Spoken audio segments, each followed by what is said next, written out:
നമസ്കാരം. ഇന്ന് നമ്മൾ പഠിക്കാൻ പോകുന്ന topic CSS cascading style sheets.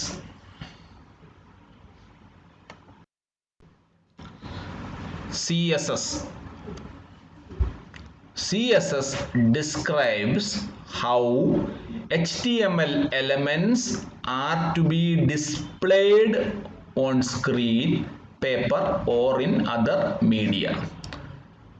ഒരു HTML എലമെന്റ് ഏത് രീതിയിൽ ആണ് സ്ക്രീനിൽ കാണിക്കേണ്ടതെന്ന് തീരുമാനിക്കുന്നത് ആരാണ്? CSS ആണ്. അതിൻ്റെ സ്റ്റൈലുകളൊക്കെ തീരുമാനിക്കുന്നത് CSS ആണ്.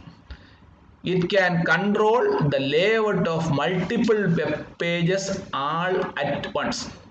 CSS-ന്റെ പ്രോപ്പറായ ഉപയോഗത്തിലൂടെ നമുക്ക് ഒരേ ടൈപ്പ് എലമെന്റ് പല പേജസ് ഉണ്ടെങ്കിൽ അതിനൊക്കെ ഒരേ ടൈപ്പ് ഫോർമാറ്റ്സും സ്റ്റൈലും ഒക്കെ മതിയാവുമെങ്കിൽ അതിന് ഒരു രീതിയിൽ അതിനെ ഒരു സ്ഥലത്ത് വെച്ച് നമുക്കത് കൺട്രോൾ ചെയ്ത് നമുക്കതിനെ പ്രോപ്പറായിട്ട് പ്രോഗ്രാം ചെയ്ത് ഉപയോഗിക്കാം. CSS saves a lot of work. നമ്മൾ നോർമലി ഓരോ HTML എലമെന്റും ചെയ്യുമ്പം അതിൻ്റെ സ്റ്റൈലും കാര്യങ്ങളൊക്കെ കൊടുക്കുന്നതിന് പകരം CSS ഉപയോഗിച്ച് ചെയ്യുകയാണെങ്കിൽ നമുക്ക് ഗ്രൂപ്പായിട്ട് നമുക്ക് ചെയ്യാൻ സാധിക്കുന്നതിൻ്റെ ഫലമായി നമുക്ക് എന്ത് ചെയ്യാം? ഒരുപാട് ജോലിയുടെ ഭാരം കുറയ്ക്കാൻ സാധിക്കും. External style sheets are stored in CSS files. നമുക്ക് പല രീതിയിൽ CSS ഹാൻഡിൽ ചെയ്യാം.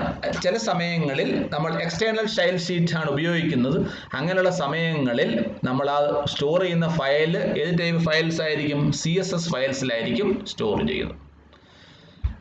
CSS is used to define styles for your web pages including design, layout and variations in display for different devices and screen sizes. കുറച്ച് lengthy sentence ആണ്. അതിനാൽ CS ഉപയോഗിച്ച് അതെങ്ങനെ സ്ക്രീനിൽ ഡിസ്ക്രൈബ് ചെയ്യുന്നത് ഉപയോഗിച്ച് നമുക്ക് അതിൻ്റെ ഡിസൈൻ മാറ്റാം, അതിൻ്റെ ലേഔട്ട് സ്റ്റൈലുകളിൽ വ്യത്യാസം വരുത്താം. പിന്നെന്താണ്, പല പല ഡിവൈസസിൽ എങ്ങനെ കാണണം.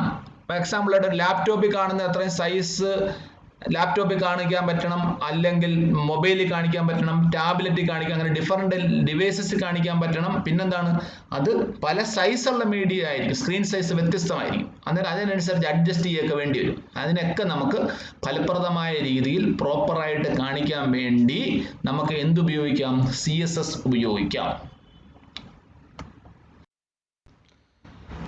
അടുത്തത് CSS-ന്റെ സിൻടാക്സ് നോക്കാം.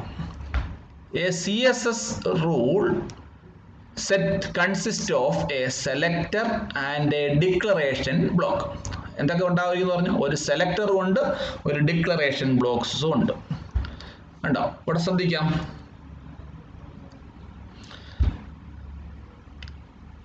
Selector points to the HTML element you want to style.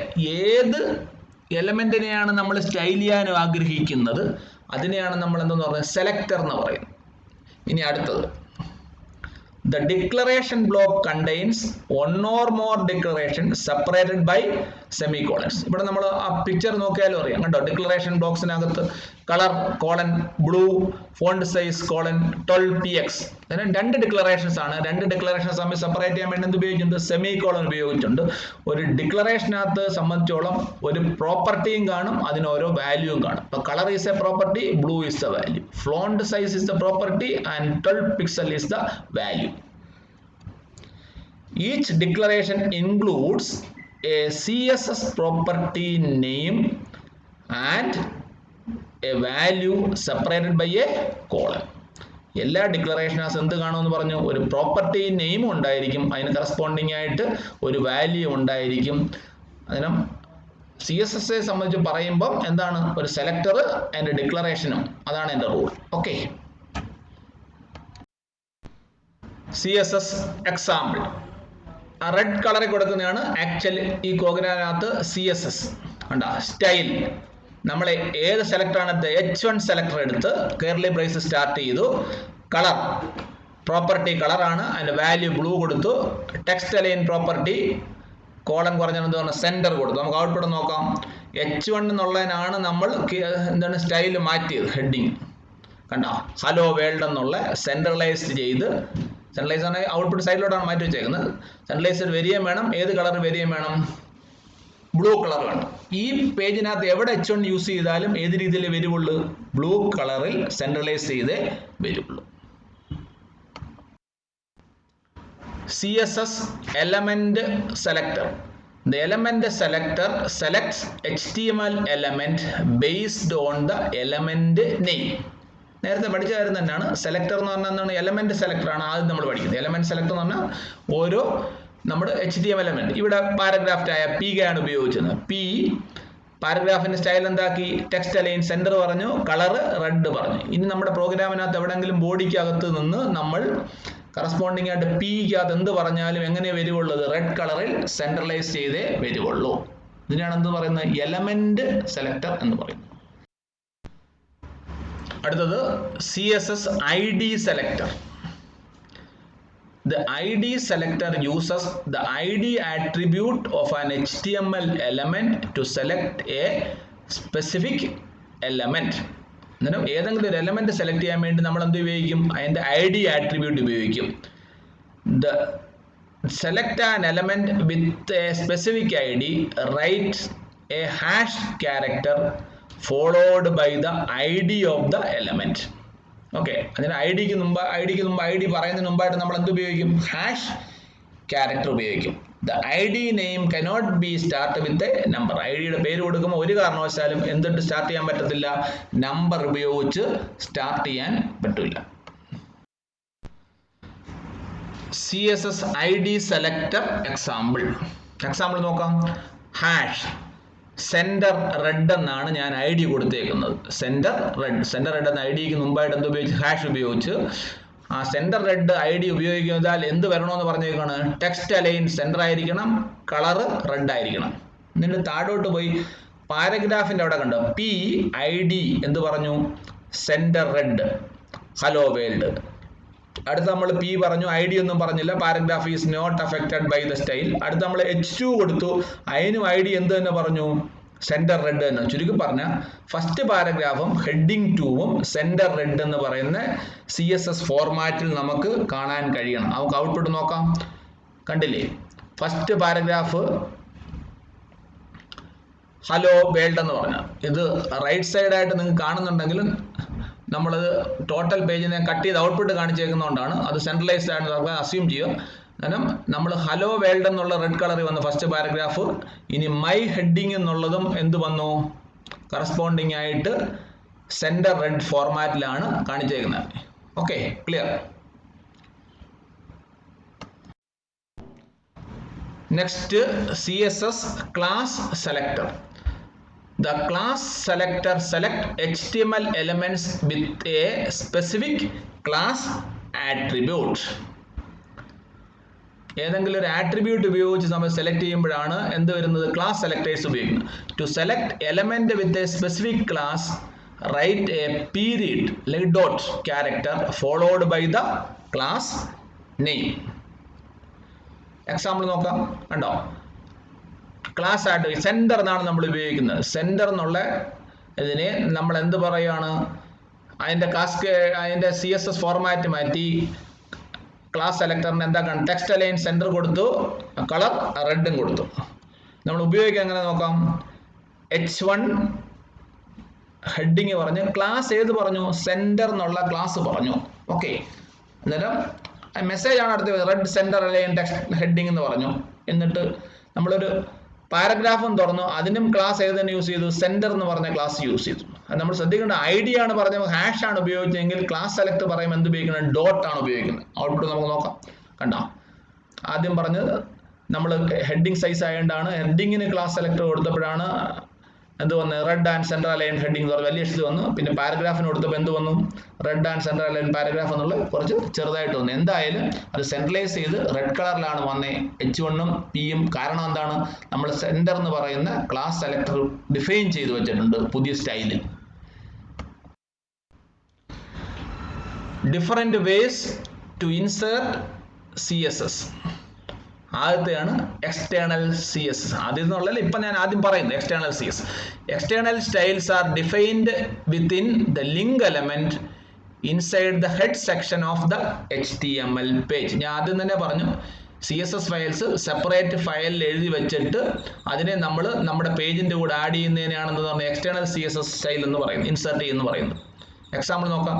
Link REL style sheet type text CSS href mystyle.css എന്നാണ്. ഇവിടെ നമ്മൾ ലിങ്കിനകത്ത് സ്റ്റൈൽ ഷീറ്റായ റെഫറൻസ് പറഞ്ഞേക്കുവാണ് എന്താണ് mystyle.css. നമ്മൾ ഇനി ചെയ്യാൻ പോകുന്ന പേജിനകത്ത് ബോഡിക്കകത്ത് എന്ത് എഴുതിയാലും അത് mystyle.css എന്ന് പറയുന്നതിനകത്ത് ഡിഫൈൻ ചെയ്ത CSS സ്റ്റൈലിലായിരിക്കും ആ പേജ് ഡിഫൈൻ ചെയ്ത് വരുന്നത്. എക്സാമ്പിളായിട്ട് ഈ mystyle.css എന്ന് പറഞ്ഞ ഫയൽ പല പല HTML പേജിൽ നമുക്ക് ഉപയോഗിക്കാൻ പറ്റും. അതാണ് എക്സ്റ്റേണൽ CSSന്റെ ഒരു അഡ്വാൻറ്റേജ്. അങ്ങനെയാണ് നമുക്ക് സമയം ലാഭിക്കാനും പറ്റുന്നത്.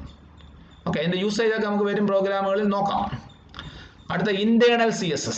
An internal style sheet may be used if one single HTML page has a unique style.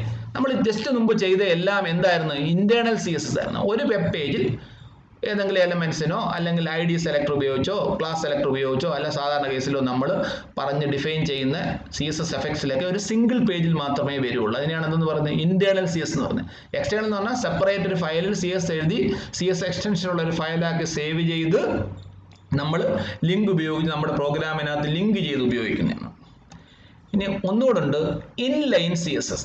An inline style may be used to apply a unique style for a single element. ഒരു എലമെന്റിന് മാത്രം എന്തെങ്കിലും particular സമയത്ത് എന്തെങ്കിലും ജോലി ചെയ്യിപ്പിക്കാനാണ് inline CSS. Example നോക്കാം. H1 style. H1 style അവിടെ തന്നെ പറയുകയാണ് എന്താണ്? Colour blue text align centre എന്ന് പറഞ്ഞാൽ ആ പർട്ടിക്കുലർ ഹെഡിങ് മാത്രം എങ്ങനെ വരും? ഈ പറയുന്ന സ്റ്റൈലിലായിരിക്കും കാണിക്കുന്നത്. അടുത്തത് CSS Colors. ആദ്യം എങ്ങനെ CS ഉപയോഗിച്ച് ബാക്ക്ഗ്രൗണ്ട് കളർ സെറ്റ് ചെയ്യുന്ന നമുക്ക് എക്സാമ്പിൾ നോക്കാം. കണ്ടോ? H1 style background colour tomato എന്ന് പറഞ്ഞൊരു കളർ ഉണ്ടെങ്കിൽ ആ ടൊമാറ്റോയുടെ കളറിൻ്റെ കളർ ഫോർമാറ്റിലായിരിക്കും എന്ത് ചെയ്യുന്നത്? ഹലോ വേൾഡ് എന്നുള്ള മെസ്സേജ് ഡിസ്പ്ലേ ചെയ്ത് കാണിക്കുന്നത്. അടുത്ത എന്താണ്? Text colour. ടെക്സ്റ്റ് കളർ കണ്ടില്ലേ? Paragraph style colour equal to dodger blue. Dodger blue കളറിൽ ആയിരിക്കും എന്താണ്? വെൽക്കം എന്നുള്ള മെസ്സേജ് എഴുതി കാണിക്കുന്നത്. ആദ്യം പറഞ്ഞ ബാക്ക്ഗ്രൗണ്ട്, ആ ടെക്സ്റ്റിന്റെ ബാക്ക്ഗ്രൗണ്ട് എങ്ങനെ പറഞ്ഞാണ്. ഇപ്പോൾ എന്താണ് പറഞ്ഞത്? ടെക്സ്റ്റ് കളർ എങ്ങനെ വരണം എന്നുള്ളത്. അടുത്തത് border colour. H1 style border 2 pixels solid violet. അതിന്റെ ബോർഡർ സോളിഡ് വയലറ്റിൽ 2 പിക്സൽ സൈസിലായിരിക്കും വരച്ചു കിട്ടുന്നത്. അടുത്തത് colour values. H1 style background colour തന്നെ നമ്മൾ വാല്യൂ കൊടുക്കുകയാണ്. എന്താണ്? RGB ഫംഗ്ഷൻ ഉപയോഗിച്ചാണ് ചെയ്യുന്നത്. എന്താണ് RGB എന്ന് പറഞ്ഞാൽ റെഡ് ഗ്രീൻ ബ്ലൂ എന്ന് പറഞ്ഞ പ്രൈമറി കളേഴ്സ് ഉണ്ട്. ഒരു കളറിന്റെ മാക്സിമം ഇന്റൻസിറ്റി 255 വരെ പോകും കളറിന്റെ വാല്യൂ. എക്സാമ്പിൾ ആയിട്ട് RGB 255,0,0 എന്നാണ് പറഞ്ഞെങ്കിൽ ഇവിടെ 9917 ആണ്. അതിന് പകരം നമ്മൾ 255,0,0 എന്നാണ് പറയുന്നതെങ്കിൽ ബാക്ക്ഗ്രൗണ്ട് കളർ എന്തായി മാറിയാണ്? റെഡായി മാറിയാണ്. RGB 0,255,20 എന്നാണ് പറഞ്ഞെങ്കിൽ നല്ല മിഡ് വാല്യൂ മാത്രം 255 ആക്കി വെച്ചാൽ എന്ത് കളർ വന്നേനെ? ഗ്രീൻ ആയിരുന്നേനെ. പക്ഷെ ലാസ്റ്റ് മാത്രം 255 പറഞ്ഞ് ബാക്കി രണ്ടെണ്ണം 0 വെച്ചെന്ന് പറഞ്ഞാൽ RGB 0,0,255 എന്ന് പറഞ്ഞാൽ എന്ത് വന്നേനെ? സ്വാഭാവികമായിട്ടും ബ്ലൂ കളറിൽ കാണപ്പെട്ടെ. ഓക്കെ, അങ്ങനെ നമ്മൾ കളർ കോമ്പിനേഷൻസിന്റെ മിക്സപ്പ് വാല്യൂസ് അനുസരിച്ച് കളറുകൾ മാറാം. ഓക്കെ, അല്ലെങ്കിൽ എന്താണ്? നമ്മൾ എക്സാഡെസിമൽ വാല്യൂസ് പറയാം. FF ആണ് ഹയസ്റ്റ്. എന്നാൽ FF 63,43 എന്ന് പറഞ്ഞാൽ മൂന്നിന്റെയും പറയാം. റെഡിന്റെയും ഗ്രീനിന്റെയും ബ്ലൂവിന്റെയും വാല്യൂ ഹെക്സാഡെസിമൽ വാല്യൂസ് കൊടുത്തു വേണമെങ്കിൽ നമുക്ക് കളർ സെറ്റ് ചെയ്യാം. ഇങ്ങനെ ഡിഫറെന്റ് പ്രോപ്പർട്ടീസ് ഒക്കെ സെറ്റ് ചെയ്ത് കളർ കോമ്പിനേഷൻസ് ഉണ്ട്. ഇത് CSSന്റെ ഒരു ഇൻട്രഡക്ഷൻ മാത്രമാണ്. കളർ ഫോർമാറ്റിംഗ് അതിന്റെ മൊത്തത്തിലുള്ള ലുക്കും ഫീലും ഒക്കെ മാറ്റാൻ വേണ്ടി CSS ഉപയോഗിക്കാം. നമുക്കൊരു ഇൻട്രഡക്റ്റീവ് ലെവൽ മാത്രമേ നമ്മുടെ സിലബസ് പ്രകാരം വരുന്നുണ്ട്. അതുകൊണ്ട് അതാണ് അപ്പം CSS കളറിനെ കുറിച്ച് ഇവിടെ ഞാൻ പ്രതിപാദിച്ചത്. Okay, thank you. Wait for the next video on JavaScript.